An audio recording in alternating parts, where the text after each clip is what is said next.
جس شخص کو اللہ نے توحید کی نعمت سے نوازا ہے اس سے بڑا کوئی خوش نصیب نہیں ہے۔ توحید اور منہج صحیح نہ ہو، وہ در در کی ٹھوکریں کھاتا ہے لیکن چین اسے نصیب نہیں ہوتا۔ رسول اللہ صلی اللہ علیہ وسلم نے اس لیے پہلی ضمانت یہ دی ہے، صبح کی نماز باجماعت پڑھنے کی عادت بنا۔ صبح کی نماز باجماعت پڑھنے والا کتنا خوش نصیب ہے، اور پھر اللہ اسے توفیق دے دے وہ عصر کی نماز بھی باجماعت پڑھے۔ یہ دو ہی نمازیں ہیں جہاں فرشتوں کی ڈیوٹیاں چینج ہوتی ہیں۔ اللہ تعالیٰ فرشتوں کو بھیجتے ہیں، اور جب فرشتے واپس جاتے ہیں تو اللہ مالک الملک سوال کرتے ہیں، من این اقبلتم، کہاں سے آئے؟ وہو اعلم بہم، اللہ تو جانتا ہے کیونکہ بھجوایا تو اللہ نے۔ من عند عباد لک فی الارض، اللہ تیرے بندوں کے پاس سے آئے۔ اچھا کیا کر رہے تھے وہ؟ فرشتوں کا جواب کتنا خوبصورت ہے، کاش یہ جواب میرے اور آپ کے لیے بھی فرشتے دیں۔ اے اللہ، اتیناہم وہم یصلون وترکناہم وہم یصلون، گئے تھے تب بھی وہ نماز ہی پڑھ رہے تھے، جب آئے ہیں تو تب بھی نماز ہی پڑھ رہے تھے۔ یہ وہ گواہی ہے جس کے بارے میں فرشتے گواہی دے دیں، دنیا کی کسی گواہی کی کسی کو ضرورت نہیں۔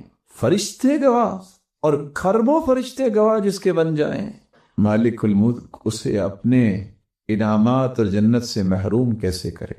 من صلی البردین دخل الجنہ، دوسری روایت کے الفاظ ہیں، جو صبح اور عصر کی نماز باجماعت پڑھ لیتا ہے خوش ہو جائے یہ جنتی ہے۔ جو استغفار کو لازم پکڑتا ہے، اور دوسری روایت کے لفظ من اکثر الاستغفار، جو کثرت سے استغفار کرتا ہے، جعل اللہ له من کل ہم فرجا، اس کی بخشش تو ہوگی قیامت کے دن۔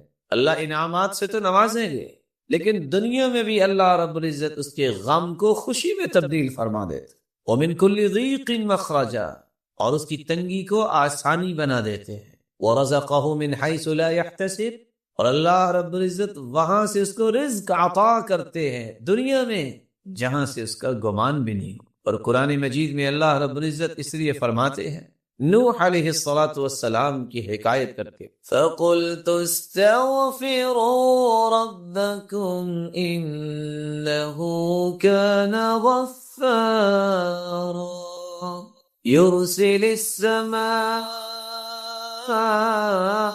عَلَيْكُمْ مِدْرَارًا وَيُمْدِدْكُمْ بِأَمْوَالٍ وَبَنِينَ وَيَجْعَلْ لَكُمْ جَنَّاتٍ وَيَجْعَلْ لَكُمْ أَنْهَارًا مَا لَكُمْ لَا تَرْجُونَ لِلَّهِ وَقَارًا۔ تم استغفار کر لو، اللہ رب العزت تمہارے گناہوں کو معاف فرما دیں۔ یرسل السماء علیکم مدرارا، یہ پانی انسانی زندگی کا راز ہے، تم پہ موسلا دھار بارشیں اللہ برسائیں۔ وَيُمْدِدْكُمْ بِأَمْوَالٍ، تم مال و دولت کی قلت کی شکایت کرتے ہو، استغفار کر لو، اللہ رب العزت تمہیں مال و دولت میں فراوانی عطا فرمائیں۔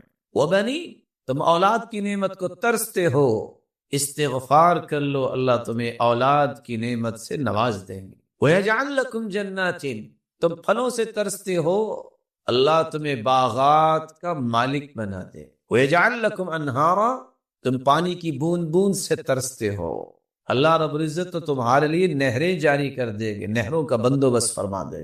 وَيَجْعَلْ لَكُمْ جَنَّاتٍ وَيَجْعَلْ لَكُمْ أَنْهَارًا مَا لَكُمْ لَا تَرْجُونَ لِلَّهِ وَقَارًا، وہ تمہیں کیا ہو گیا ہے پھر بھی تم اللہ رب العزت کے وقار کو نہیں سمجھتے؟ مَا لَكُمْ لَا تَرْجُونَ لِلَّهِ وَقَارًا۔ اور دوسری جگہ اللہ رب العزت فرماتے ہیں وَأَنِ اسْتَغْفِرُوا رَبَّكُمْ ثُمَّ تُوبُوا إِلَيْهِ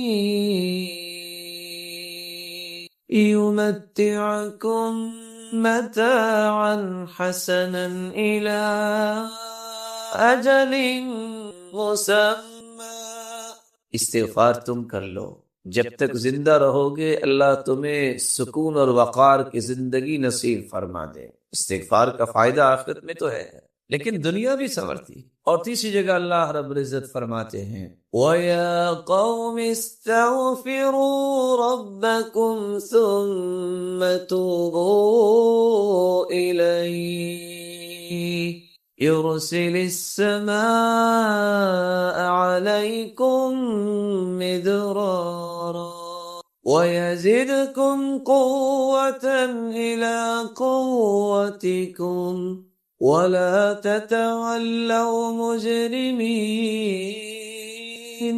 اے میری قوم، اللہ رب العزت ہود علیہ السلام کی قوم کے متعلق حکایت کر رہے ہیں کہ اللہ کے پیارے پیغمبر نے کہا ہے میری قوم استغفار کر لو، اللہ تمہیں موسلادھار بارشوں سے نواز دیں گے. وَيَزِدْكُمْ قُوَّةً إِلَىٰ قُوَّتِكُمْ، تم اگر کوئی کمزوری محسوس کرتے ہو تو تمہاری کمزوریوں کو اللہ قوتوں میں تبدیل فرما دیں گے. وَيَزِدْكُمْ قُوَّةً إِلَىٰ قُوَّةٍ، کسی کے پاس مالی کمزوری ہے، خاندانی کمزوری ہے، ملی کمزوری ہے، ان تمام کمزوریوں کو اللہ رب العزت قوتوں میں تبدیل فرما دیں گے. جب انسان استغفار کرتا ہے تو یہ اس کو انعام ملتا ہے، اور یہ انعام دنیا میں ہی ملتا ہے، آخرت تو بہتر ہوگی. اللہ رب العزت ہمیں عبادت کا مقصد سمجھنے کی توفیق عطا فرمائے اور یہ یقین کرنے کی توفیق عطا فرمائے کہ عبادت سے آخرت بھی بنتی ہے، اس سے دنیا بھی بنتی ہے. اس لیے رسول اللہ صلی اللہ علیہ وآلہ وسلم نے توبہ کی قبولیت کی شرائط کو بھی سمجھا دیا.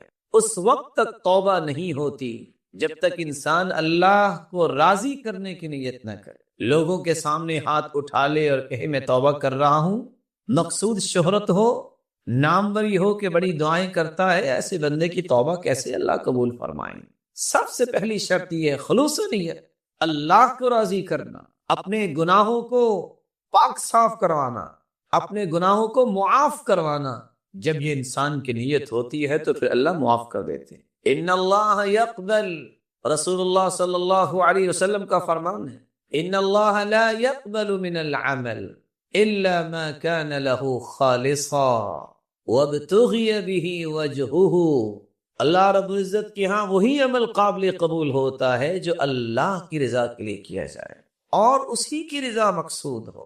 رسول اللہ صلی اللہ علیہ وسلم نے اخلاص کے بعد ایک ضروری بات بیان کر دی. فرمایا ان اللہ احتجر التوبہ عن کل صاحب بدعہ حتی یدعها. اللہ رب العزت اس بدعتی کی توبہ کو قبول ہی نہیں کرتے جب تک وہ بدعت کو چھوڑ نہیں دیتا. اور دوسری روایت کے لفظ ہے ان اللہ احتجب التوبہ عن کل صاحب بدعہ.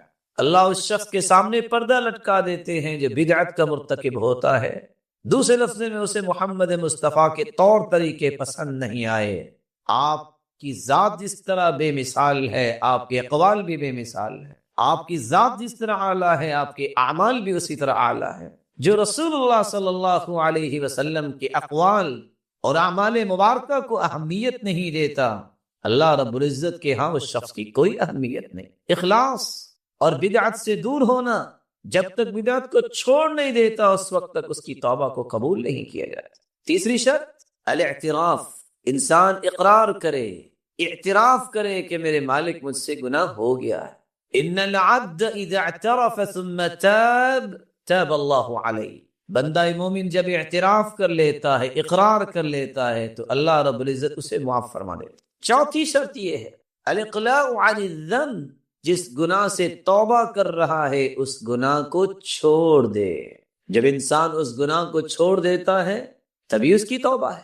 اگر گناہ بھی کرتا جائے اور توبہ کے الفاظ بھی اپنی زبان سے بولتا جائے تو ایسی توبہ تو نہیں ہوتی. اس لیے قاضی فضیل ابن عیاض رحمۃ اللہ علیہ کہا کرتے تھے الاستغفار بلا اقلاع عن الذنب توبۃ الکذابین. جو انسان گناہ نہیں چھوڑتا اور توبہ کرتا ہے اور کہتا ہے میں تو توبہ کر رہا ہوں، نماز پھر بھی نہیں پڑھتا، اور توبہ کر رہا ہے کہ میں نماز پڑھوں گا پچھلی معافی مل جائے اور نماز پھر بھی نہیں پڑھتا، یہ تو جھوٹے لوگوں کی توبہ ہے. اور رسول اللہ صلی اللہ علیہ وسلم نے فرمایا ان العبد اذا اخطأ خطیئہ نکتت فی قلبہ نکتۃ سوداء. جب بندہ غلطی کرتا ہے تو اس کے دل پہ کالا ایک نکتہ لگ جاتا ہے، ایک نشان لگ جاتا ہے. فإن هو نزع، اگر وہ اس گناہ کو چھوڑ دیتا ہے، واستغفر، اور استغفار کرتا ہے، وتاب، اور توبہ کرتا ہے، سقل قلبہ، اللہ رب العزت اس کے دل کو پاک صاف کر دے. پانچویں شرط یہ ہے انسان اپنے گناہ پہ شرمندہ ہو، نادم ہو، اور رسول اللہ صلی اللہ علیہ وسلم کا فرمان ہے الندم توبہ، شرمندگی یہ بھی ایک توبہ ہے۔ اور عائشہ رضی اللہ تعالی عنہ سے مخاطب ہو کر فرمایا یا عائشہ ان الممت بذنب فتوبی واستغفری فإن التوبة من الذنب الندم والاستغفار۔ اے عائشہ اگر تجھ سے کوئی غلطی ہوگی ہے تو تو نادم ہو جاؤ اور توبہ کر لو، کیونکہ توبہ یہ ہے الندم والاستغفار، شرمندہ ہو جانا اور اللہ کی طرف پلٹ کے آ جانا۔ چھٹی شرط یہ ہے کہ انسان عزم کرے، العزم علی اللہ یعود فیہ، اے اللہ میں یہ گناہ دوبارہ نہیں کروں۔ جب انسان عزم کر لیتا ہے تو اللہ رب العزت اسے معاف کر دیتا۔ ارشاد ربانی ہے والذین اذا فعلوا فاحشة او ظلموا انفسهم ذکروا اللہ فاستغفروا لذنوبهم ومن يغفر الذنوب إلا الله ولم يصروا على ما فعلوا وهم يعلمون۔ والذین اذا فعلوا فاحشة، جو لوگ اللہ کی نافرمانی کر بیٹھتے ہیں، او ظلموا انفسهم، یہ اپنی جانوں پہ ظلم کر بیٹھتے ہیں، ذکر اللہ، وہ اللہ کا ذکر کرتے ہیں، فاستغفروا لذنوبهم، اور اپنے گناہوں کی بخشش طلب کرتے ہیں، ومن يغفر الذنوب الا اللہ، اللہ کے علاوہ کون گناہوں کو معاف کر سکتا ہے، ولم يصروا على ما فعلوا وهم يعلمون، پھر دوبارہ وہ گناہوں پہ اصرار نہیں کرتے، جو عزم کر لیے اس پہ پختگی دکھاتے ہیں۔ توبہ کی قبولیت کی ساتویں شرط یہ ہے کہ موت کی غرغراہٹ سے پہلے توبہ کرے۔ اذا عاین الملک، جب فرشتہ نظر آ جائے، والتفت الساق بالساق، اور پنڈلی پہ پنڈلی چڑھ جائے اور موت کی غرغراہٹ شروع ہو جائے تو پھر توبہ قبول نہیں ہو۔ اور رسول اللہ صلی اللہ علیہ وسلم نے فرمایا ان اللہ یقبل توبۃ العبد ما لم یغرغر، اللہ رب العزت توبہ کو قبول فرماتے ہیں جب تک موت کی غرغراہٹ نازل نہیں ہو جاتی۔ من تاب الی اللہ قبل، من تاب الی اللہ قبل ان یغرغل قبل اللہ من، جو اللہ کی طرف توبہ کرتا ہے موت کی غرغراہٹ سے پہلے اللہ اس کی توبہ کو قبول فرما لیتے۔ آٹھویں شرط، رسول اللہ صلی اللہ علیہ وسلم نے فرمایا ان للتوبۃ بابا عرض ما بین مصراعی کما بین المشرق والمغرب، اللہ رب العزت نے توبہ کا ایک دروازہ بنایا ہے جس کی چوڑائی اتنی ہے جتنا مشرق و مغرب کا فاصلہ ہے، لا یغلق حتی تطلع الشمس من مغربها، یہ اس وقت تک دروازہ کھلا ہے جب تک قیامت قائم نہیں ہو جاتا۔ فمن مات فقد قامت قیامته، جس کو موت آ جائے اس کی قیامت تو اسی دن قائم ہو گئی۔ تو موت سے پہلے پہلے توبہ کی جائے۔ اور رسول اللہ صلی اللہ علیہ وسلم نے فرما دیا ہے کہ توبہ کا دروازہ کھلا ہے۔ اللہ رب العزت ہمیں توبہ کی توفیق عطا فرما دے۔ نویں شرط یہ ہے توبہ کی قبولیت کے لیے انسان کو بری مجالس چھوڑنی چاہیے، برے دوست، برا معاشرہ، بری مجالس، اس کو ترک کر۔ 99 لوگوں کا قاتل ایک پادری کے پاس پہنچا اور کہتا ہے حل من توبہ، کیا میری توبہ ہے؟ اس نے کہا 99 جانوں کو ضائع کر دیا اور توبہ کی بات کر رہے۔ اس نے تلوار نکالی اور اس کو بھی مار دیا۔ 100 کا قاتل کسی نیک انسان کے پاس آیا، اس سے پوچھا حل من توبہ، کیا میری توبہ ہے؟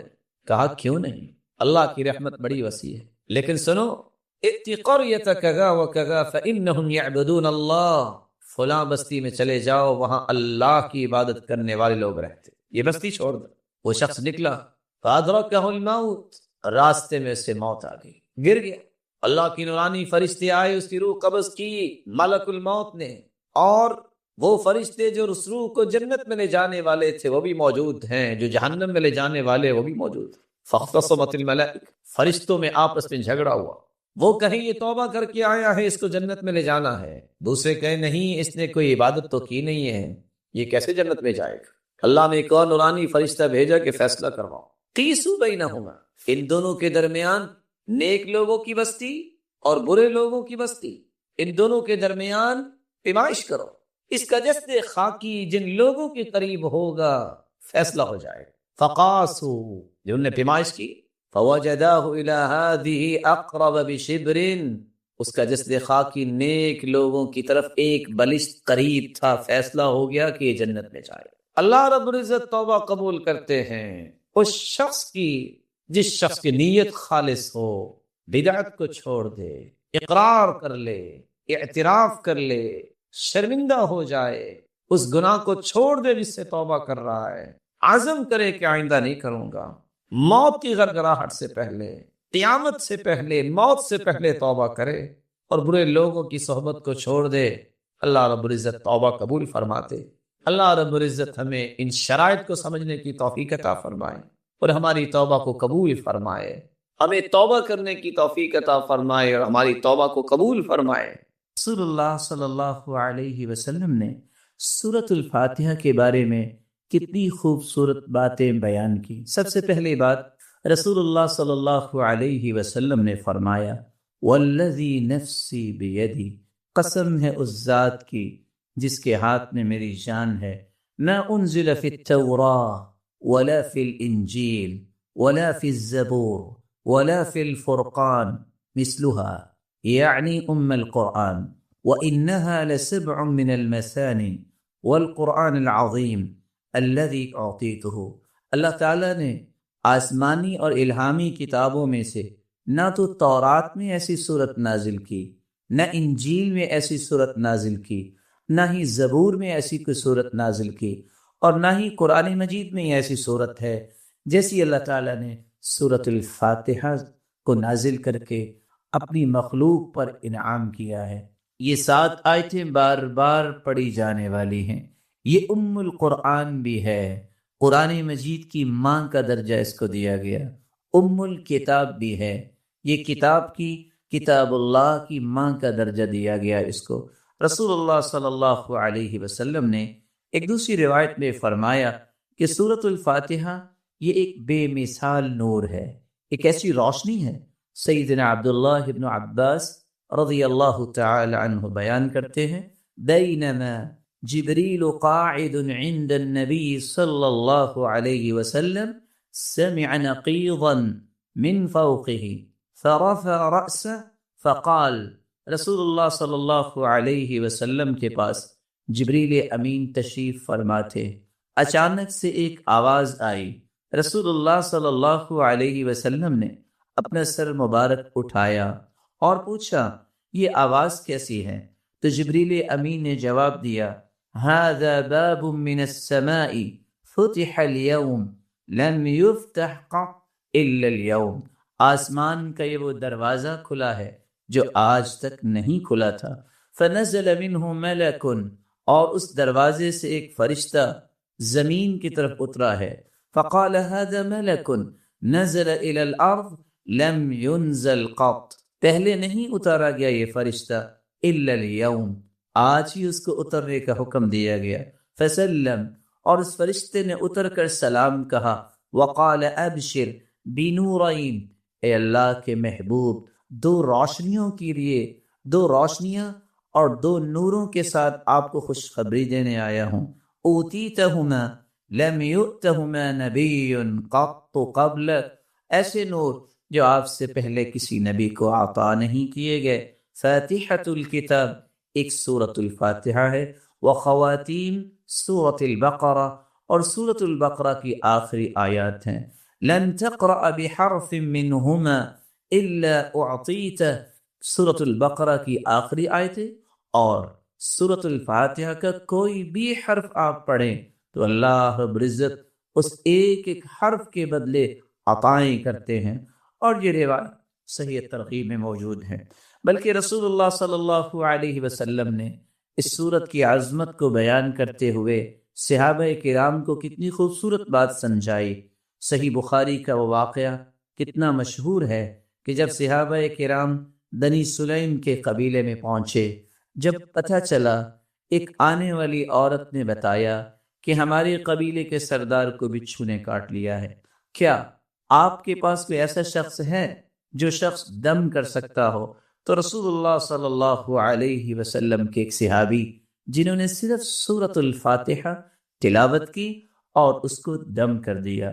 رسول اللہ صلی اللہ علیہ وسلم کے اس صحابی نے اس سورۃ الفاتحہ کو پڑھنے کے بعد جب دم کیا تو وہ شخص ایسی شفا کی طرف چلا گیا وَكَأَنَّمَا نُشِطَ مِنْ عِقَالٍ، جیسے کوئی گرہ باندھی ہو کھول دی جائے۔